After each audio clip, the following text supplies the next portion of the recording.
Elle est donc la fille aînée de George VI.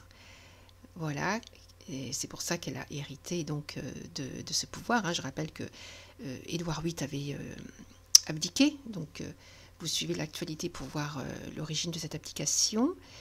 Et puis ce couronnement donc avait été télévisé, ça a été un grand événement.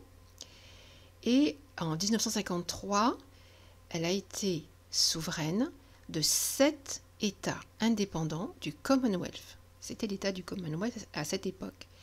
Alors, il y avait le Canada, l'Australie, la Nouvelle-Zélande, l'Afrique du Sud, Ceylan, le Pakistan et puis bien sûr le Royaume-Uni.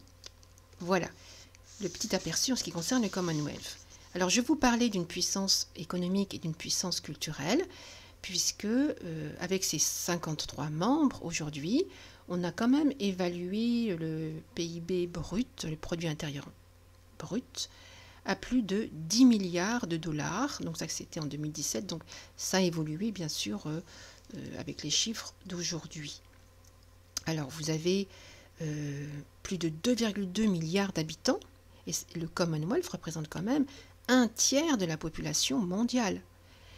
Et rien que l'Inde, à elle toute seule, représente 1,2 milliard d'habitants. Donc c'est un pouvoir considérable.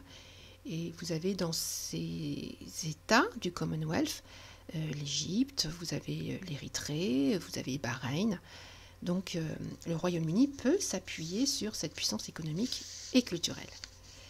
Voilà, donc c'était le petit aperçu que je voulais vous apporter concernant le Commonwealth, puisque je vous laisse regarder, hein, comme je vous le disais en introduction, l'actualité pour ce qui concerne l'historique de l'arrivée au pouvoir d'Élisabeth II ainsi que sa biographie, mais je voulais insister sur son aura dans le monde. Hein, le Commonwealth, je le rappelle, représente un tiers de la population mondiale. Voilà, et bien je vous dis à la prochaine. Et voilà, c'était une capsule qui n'était pas prévue, mais j'espère qu'elle a été intéressante pour vous.